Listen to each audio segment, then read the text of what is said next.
എല്ലാവർക്കും നമസ്കാരം. മലയാളത്തിലെ ആദ്യത്തെ ടാരോ റീഡിംഗ് ചാനലായിട്ടുള്ള മൈ ടാരോട്ടിലേക്ക് സ്വാഗതം. ചോതി നക്ഷത്രക്കാർക്ക് ഈ വരുന്ന ഒരു വർഷക്കാലം, അതായത് ചിങ്ങം 2026 മുതൽ കർക്കിടകം 2027 വരെയുള്ള ഒരു വർഷക്കാലത്തെ ഫലം എങ്ങനെയാണെന്ന് നോക്കാം. അതിലേക്ക് കടക്കുന്നതിന് മുമ്പ് പ്രൈവറ്റ് കൺസൾട്ടേഷൻ താല്പര്യമുണ്ടെങ്കിൽ ഡീറ്റെയിൽസ് ആ ഡിസ്ക്രിപ്ഷനിലുണ്ട്, നോക്കാവുന്നതാണ്. ഇനി നമുക്ക് റീഡിങ്സിലേക്ക് കടക്കാം. ചോതി നക്ഷത്രക്കാർക്ക് ഈ വരുന്ന ഒരു വർഷക്കാലം, ചിങ്ങം മുതൽ അടുത്ത കർക്കിടകം 2027 വരെയുള്ള ഫലം നോക്കാം.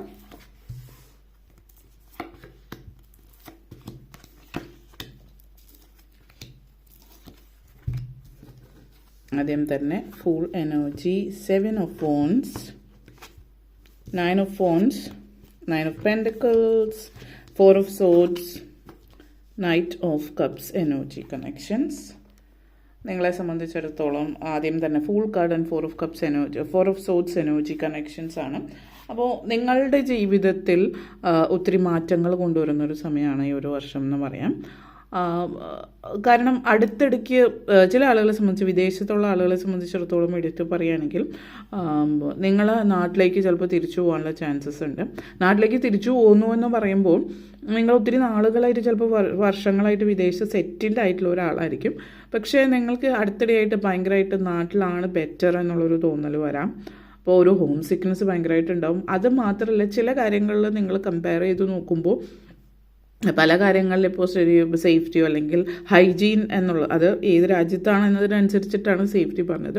ഹൈജീൻ അല്ലെങ്കിൽ വേറെ ചില കാര്യങ്ങളിൽ നിങ്ങൾ ലിവിങ് സ്റ്റാൻഡേർഡ് ഒരു പക്ഷേ നോക്കുമ്പോൾ വിദേശത്ത് സെറ്റിൽ ആവുന്നത് ബെറ്റർ ആണെന്ന് തോന്നിയിട്ടുണ്ടാകും. പക്ഷേ ബാക്കിയുള്ള മറ്റു കാര്യങ്ങൾ നോക്കുമ്പോൾ ഒരു പക്ഷേ നാട്ടിലാണ് കുറച്ചുകൂടി ബെറ്റർ എന്നുള്ള ചിന്ത നിങ്ങൾക്ക് വരാം. അപ്പോൾ ചിലപ്പോൾ ഈ ഒരു വർഷം നിങ്ങളൊരു തീരുമാനത്തിലേക്ക് എത്തിയേക്കാം. അതായത് വിദേശത്തു നിന്നും മാറി തിരിച്ച് നാട്ടിൽ വന്ന് സെറ്റിൽ ആവുന്ന ഒരു എനർജി കാണിക്കുന്നുണ്ട്. കാരണം ആ ഒരു സ്ട്രോങ് ആയിട്ടുള്ള നാട്ടിലേക്ക് പോകണം എന്നുള്ള ചിന്ത അടുത്തിടയ്ക്കായിട്ട് നിങ്ങൾക്ക് വന്നു തുടങ്ങിയിട്ടുണ്ട്. പക്ഷേ ഈ ഒരു വർഷം അത് നിങ്ങൾ ആ ഒരു ചിന്ത എന്ന് പറയുന്നത് പൂർണ്ണമായിട്ടും ആ ഒരു ഇതിലേക്ക് ഉറപ്പിക്കുകയാണ്. കാരണം നിങ്ങൾ ജോലി കാര്യങ്ങൾ മറ്റു പല കാര്യങ്ങളും ഉണ്ടാകുമ്പോൾ നാട്ടിലേക്ക് പൂർണ്ണമായിട്ട് തിരിച്ചു വന്നാൽ എങ്ങനെയാണ് ഇവിടുത്തെ കാര്യങ്ങൾ, ജോലി, മറ്റു കാര്യങ്ങളൊക്കെ നിങ്ങളെ വല്ലാണ്ട് അലട്ടുന്ന ഒരു എനർജിയാണ്. ഒരു കോൺഫിഡൻസ് ഇല്ല ആ ഒരു തീരുമാനം നിങ്ങൾക്ക് എടുക്കാൻ എന്നുള്ളതാണ് ചുരുക്കം. നാട്ടിൽ വന്നാൽ എന്താവും അവസ്ഥ എന്നുള്ളത്. പക്ഷെ നിങ്ങളെ സംബന്ധിച്ചിടത്തോളം വളരെ നല്ലൊരു ഒപ്റ്റിമിസ്റ്റിക് ആയിട്ട്, അതായത് ഒരു വിശ്വാസത്തോടു കൂടിയിട്ട് ഫൈനലി നിങ്ങൾ ആ ഒരു തീരുമാനത്തിലേക്ക് വന്നേക്കാം. അതേപോലെ പൊതുവേ നിങ്ങൾക്ക് തീരുമാനങ്ങൾ എടുക്കാൻ ഉറപ്പില്ലാത്ത പല കാര്യങ്ങളും നിങ്ങൾ അതൊരു 2 തവണയൊക്കെ ചിന്തിച്ച് ഫൈനലി ആ ഒരു ഉറപ്പിലേക്ക് നിങ്ങൾ എത്തണം, ആ ഒരു തീരുമാനത്തിലേക്ക് നിങ്ങൾ എത്തുകയാണ് എന്നുള്ളതാണ് സൂചിപ്പിക്കുന്നത്. അതേപോലെ തന്നെ പല കാരണങ്ങൾ കൊണ്ടിട്ടും ചില ആളുകൾ പാരൻസിനെ കാണാനായിട്ടായിരിക്കും നാട്ടിലേക്കുള്ള ഒരു യാത്രയും ഇവിടെ സൂചിപ്പിക്കും. അതായത് നാട് നിങ്ങൾ മിസ് ചെയ്യുന്നുണ്ട്, ഹോം സിക്നെസ് ഭയങ്കരമായിട്ട്. പിന്നെ ഈ ഒരു വർഷം പൊതുവേ നിങ്ങൾ ഒന്ന് സ്ലോ ആയിരിക്കും. സ്ലോ എന്ന് പറഞ്ഞാൽ ഉദ്ദേശിക്കുന്നത് ഇപ്പോൾ കരിയർ ഓറിയൻറ്റഡ് ആയിട്ടുള്ള വ്യക്തികളും കരിയറിലൊക്കെ കോൺസെൻട്രേറ്റ് ചെയ്യുന്നുണ്ട്, ഫാമിലി കാര്യങ്ങൾ. പക്ഷെ അതോടൊപ്പം തന്നെ നിങ്ങളൊന്ന് റിലാക്സിങ് ടൈം ആക്കി. ഇപ്പോൾ പൊതുവേ നിങ്ങൾ ചിലപ്പോൾ യാത്രകൾ ചെയ്യുന്ന ഒരാളായിരിക്കും. നിങ്ങൾ ഒത്തിരി യാത്ര ചെയ്യുന്നുണ്ട്, പക്ഷെ ഓടി നടന്ന് പലയിടങ്ങൾ കാണാം, പല രാജ്യങ്ങൾ, ഇങ്ങനെയൊക്കെ ചിന്തയുണ്ടാവും. പക്ഷെ അപ്പം നിങ്ങൾ അതിൽ നിന്നൊന്ന് ഒരു ഡീപ്പ് ടൈം ഓഫ് റെസ്റ്റ് എടുക്കുന്നുണ്ട്. അപ്പം ഇപ്പോൾ വെക്കേഷൻ അല്ലെങ്കിൽ വെക്കേഷൻ ടൈം ഉണ്ടാവുന്നവരാണെങ്കിൽ ആ ഒരു ടൈമിൽ വലിയ യാത്രകളൊന്നും പോകാതെ ഒന്നെങ്കിൽ വീട്ടിൽ റെസ്റ്റ് എടുക്കുക, അല്ലെങ്കിൽ ഏതെങ്കിലും റിസോർട്ടിൽ പോയിട്ട് ഒരു 3-4 ദിവസം അവിടെ നിൽക്കുക, അല്ലെങ്കിൽ നിങ്ങളുടെ സാമ്പത്തിക സ്ഥിതി അനുസരിച്ച് ഏതെങ്കിലും ഒരു സ്ഥലത്ത് പോയിട്ട് ഒന്ന് റിലാക്സ് ആയിട്ട് നിൽക്കുക. യാത്രകളെന്ന് പറയുമ്പോൾ വെക്കേഷൻ എന്ന് ശരിയായിട്ടുള്ള രീതിയിൽ പറയുകയാണെങ്കിൽ ഒന്ന് റിലാക്സ് ചെയ്യുന്നതിൻ്റെ അപ്പുറത്തേക്ക് പൊതുവേ മലയാളികൾ അല്ലെങ്കിൽ ഇന്ത്യക്കാർ യാത്ര എന്ന് പറഞ്ഞാൽ ഓടി നടന്നിട്ട് ഏതെങ്കിലും രാജ്യത്ത് പോകാണെങ്കിൽ തന്നെ ട്രിപ്പ് അതെ, പലയിടങ്ങളിൽ ഓടി നടന്നിട്ട് കാര്യങ്ങൾ കാണുക എന്നുള്ളത്, അല്ലാതെ വെക്കേഷൻ അല്ല. അതായത് ആ ഒരു രീതിയിൽ നിന്ന് മാറി നിങ്ങളൊരു പക്ഷെ എവിടെയെങ്കിലും ഒന്ന് റെസ്റ്റ് ചെയ്ത് റിലാക്സ് ചെയ്യുന്ന എനർജിയാണ്. പൊതുവേ ഒന്ന് സ്ലോ ആണെന്ന് പറയുമ്പോൾ ഉദ്ദേശിക്കുന്നത് നിങ്ങൾ അമിതമായിട്ട് വർക്ക് ചെയ്യുന്ന വർക്ക് ഹോളിക് അല്ലെങ്കിൽ എക്സ്ട്രാ വർക്ക് എടുക്കുന്നുണ്ട്, അങ്ങനെയൊക്കെ ചെയ്യുന്ന, അല്ലെങ്കിൽ സാറ്റർഡേ അല്ലെങ്കിൽ സാധാരണ വീക്ക് ഡേയ്സിലല്ലാതെ എക്സ്ട്രാ വർക്ക് അങ്ങനെയൊക്കെ കാര്യങ്ങൾ ചെയ്തിരുന്ന ഒരു വ്യക്തിയാണെങ്കിൽ ഇപ്പോൾ നിങ്ങൾ അതൊന്നും ഇല്ല. നിങ്ങൾ റെസ്റ്റ് വേണ്ടുന്ന കാര്യങ്ങൾ ഇപ്പോൾ 8 hours സ്ലീപ്പ് കൃത്യമായിട്ട് എടുക്കുന്നു, ഫാമിലിയായിട്ട് ടൈം സ്പെൻഡ് ചെയ്യുന്നു, ഓവറായിട്ടുള്ള ഇതൊന്നുമില്ല, അങ്ങനെയൊക്കെയുള്ളൊരു ഇതിലേക്ക് നിങ്ങൾ വരുന്നു എന്നുള്ളതാണ്. അതായത് നിങ്ങൾ മനസ്സിലാക്കുന്നു, അതായത് ഡേഞ്ചേഴ്സ് ഓഫ് ബേൺഡ് ഔട്ടായി പോകുന്നതാണ് പലരുടെയും അത് മനസ്സിലാക്കുന്നില്ല. കാരണം നമ്മൾ ഓടി നടക്കുകയാണ്. ഇപ്പോൾ കൂടുതൽ പൈസ കിട്ടുന്ന കാണുമ്പോൾ ചിലപ്പോൾ അത് ബെറ്റർ ആണെന്ന് വിചാരിച്ച് നിങ്ങളുടെ ആരോഗ്യം നശിപ്പിച്ചിട്ട് അതിലേക്ക് പോകാം. അപ്പോൾ ആ ഒരു ബേൺഡ് ഔട്ട് ആവുന്നതിൻ്റെ ഡേഞ്ചർ മനസ്സിലാക്കിയിട്ട് നിങ്ങളൊന്ന് റിലാക്സ് ആവുന്നു എന്ന് മാത്രം. അതേപോലെ 7 of phones and 9 of pentacles എനർജിയാണ്. അപ്പോൾ പിന്നെ ഈ പറഞ്ഞ പോലെ ഒന്ന് നിങ്ങളുടെ ചാലഞ്ചസ് എന്താണ്, ജീവിതത്തിൽ നിങ്ങളെ ചാലഞ്ച് ചെയ്യുന്ന കാര്യങ്ങൾ എന്താണ്, അപ്പോൾ അങ്ങനെയുള്ള കാര്യങ്ങളൊക്കെ നിങ്ങൾ മനസ്സിലാക്കും. കുറച്ചുകൂടി ക്രിയേറ്റീവ് ആവുന്നുണ്ട്. ഇപ്പോൾ ജോലിയുള്ള ആളാണെങ്കിൽ ചിലപ്പോൾ ബിസിനസ്സിലേക്ക് ഇറങ്ങാം. അപ്പോൾ ബിസിനസ് ഒന്ന് സ്ലോലി പച്ചപിടിച്ച് വരുമ്പോൾ അത് പിന്നീട് പൂർണ്ണമായിട്ടും ബിസിനസ്സിലേക്ക് ആകാം. പിന്നെ ഈ പറഞ്ഞ പോലെ ഇപ്പോൾ പുറത്തേക്കുള്ള ആളുകൾ ഏതെങ്കിലും വേറൊരു സ്ഥലത്താണ് നിങ്ങളെങ്കിൽ ഈസിലി മറ്റൊരിടത്തേക്ക് മാറ്റി സ്ഥാപിക്കാവുന്ന ബിസിനസ് ആവാം, അല്ലെങ്കിൽ ചിലപ്പോൾ ഓൺലൈൻ ബിസിനസ് ആവാം. അപ്പോൾ ഇങ്ങനെയൊക്കെയുള്ള കാര്യങ്ങളാകുമ്പോൾ നിങ്ങൾക്കത് ഈസി ആയിട്ട് കൊണ്ടു നടക്കാനായിട്ട് പറ്റുന്നു എന്നുള്ളതാണ്.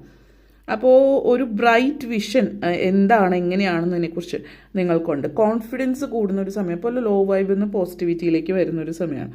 അപ്പോൾ നെഗറ്റീവായിട്ട് ആളുകൾ നിങ്ങളെ നെഗറ്റിവിറ്റി പറയാതെ ഡീമോട്ടിവേറ്റ് ചെയ്യുകയൊക്കെ ചെയ്യുമ്പോൾ അതൊന്നും നിങ്ങളെ ബാധിക്കുന്നത്, കാരണം നിങ്ങൾ വളരെ ഇൻസ്പയർഡായിട്ട് നിൽക്കുകയാണ്.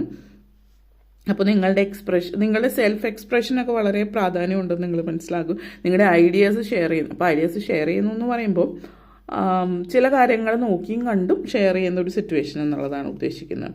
അതേപോലെ തന്നെ നിങ്ങളുടെ ആ ഒരു കൊച്ചു ബബിളിനകത്താണ് നിങ്ങൾ ജീവിക്കുന്നത് എങ്കിൽ ആ ബബിളിൽ നിന്ന് നിങ്ങൾ പുറത്തു വരുന്ന ഒരു സിറ്റുവേഷനാണ് നിങ്ങളെ സംബന്ധിച്ചിടത്തോളം സൂചിപ്പിക്കുന്നത്. പലരെയും സംബന്ധിച്ചിടത്തോളം അച്ചീവിങ് യുവർ ഡ്രീംസ്, സ്വപ്ന സാക്ഷാത്കാരത്തിൻ്റെ ഒരു വർഷം എന്ന് പറയാം.